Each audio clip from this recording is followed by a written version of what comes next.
तो साधुजनों, चर्चा चल रही थी परमेश्वर के घर में अन्याय अत्याचार नहीं है, त्रुटि नहीं है।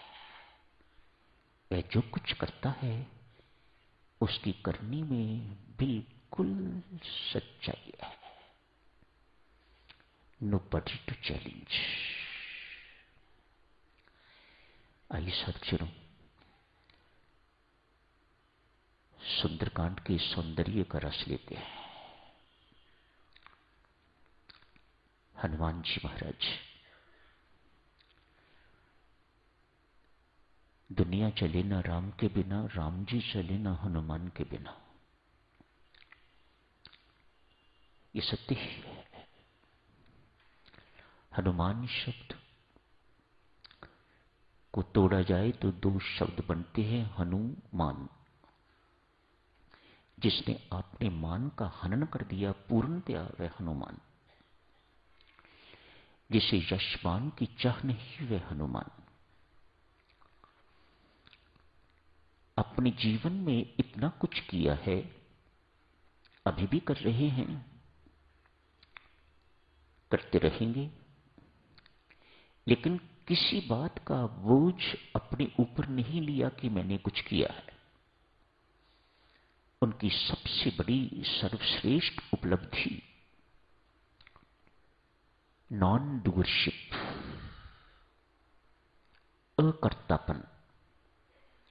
मैंने कभी कुछ नहीं किया,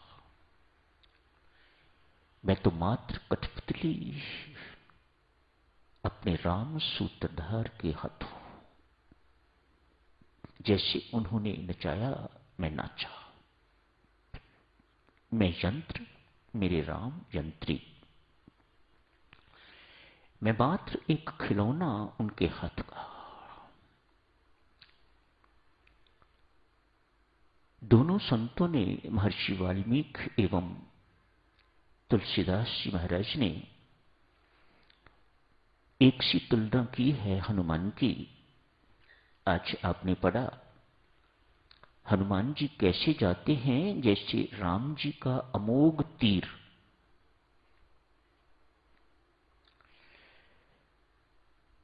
रामचरितमानस में भी ऐसा ही वर्णन आता है। जैसे राम जी का तीर चलता है और वह अमोघ जहां चलाया है वहीं पहुंचेगा। जिसके लिए चलाया है उसे ही मारेगा। अमोघ मानो कुछ न कुछ करके रहेगा, बिना किए हुए ये रह नहीं सकता। इसको अमोघ कहा जाता है। दोनों संतों ने तीर से तुलना की है हनुमान जी की। कैसी सुंदर तुलना है। हनुमान जी के जीवन की सबसे बड़ी उपलब्धि, उन्होंने अपना स्थान भगवान राम के तर्कस में पा लिया है। वे भगवान राम के एक तीर बन गए हैं। तीर चलता है, हमें दिखाई देता है। किस वेग से चल रहा है दिखाई देता है। किस दिशा में चल रहा है दिखाई देता है। किसको मारा है दिखाई देता है। चलाने वाला दिखाई नहीं देता।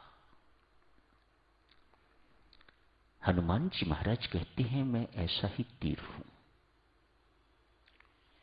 चलाने वाला जानता है किस गति से इस तीर को जाना है, किस दिशा में इस तीर को जाना है, किस लक्ष्य को इसने पाना है। तीर नहीं जानता, जिसने चलाया है केवल वही जानता है। हनुमान जी महाराज की जीवन की सबसे बड़ी उपलब्धि साधकजनों, उन्होंने भगवान के तर्कस में अपना स्थान एक तीर की भांति पा लिया है। जहां चलाओ, जब चलाओ, जिस गति से चलाओ, जिसके लिए चलाओ, जिस दिशा में चलाओ, मुझे नहीं पता। आप जानो, आपका काम जाने। यशमान की जिसे चाह नहीं, जिसने अपने अभिमान को, मान को मार डाला है, कुचल डाला है, हनन कर डाला हुआ है, वह हनुमान जी महाराज। कोई भी हो सकता है, आप में भी कोई हो जिसने ऐसा कर दिया है, वह हनुमान।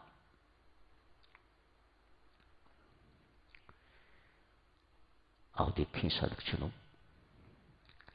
अनेक शिक्षाएं मिलती हैं सुंदरकांड से। सभी की चर्चा तो नहीं हो पाएगी, समय अनुसार करते रहेंगे। आज शुरू करते हैं। जांबवान जी ने हनुमान जी को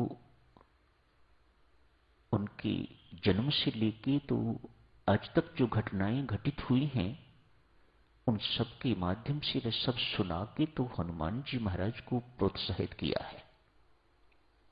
आज पढ़ा आपने, जांबवान से प्रोत्साहन पाके तो हनुमान जी महाराज तैयार हो गए। इससे पहले क्या थे?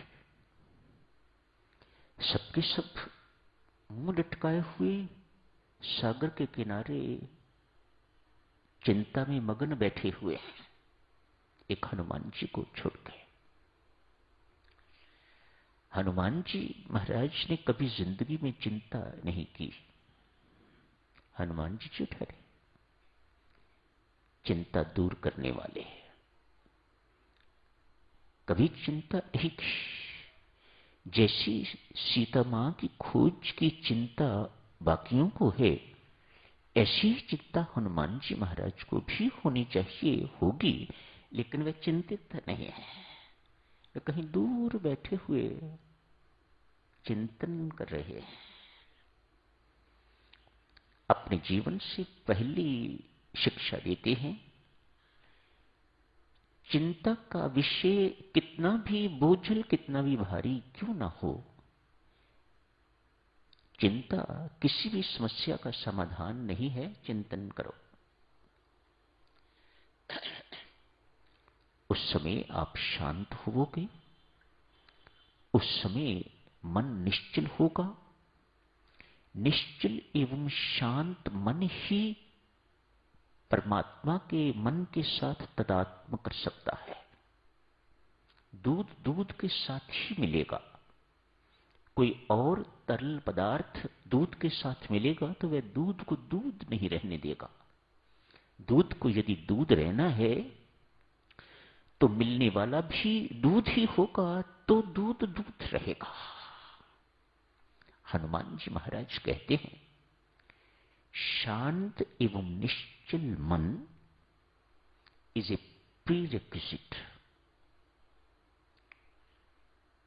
अपने मन को शांत, विक्षुब्ध है, एजिटेटेड माइंड है, भटकता हुआ माइंड है, रोगी मन है, फजूल की सोच विचार करने वाला मन है, छोटी छोटी बातों में उलझ जाने वाला मन है, तो ऐसा मन कभी परमात्मा के मन के साथ नहीं मिल पाएगा।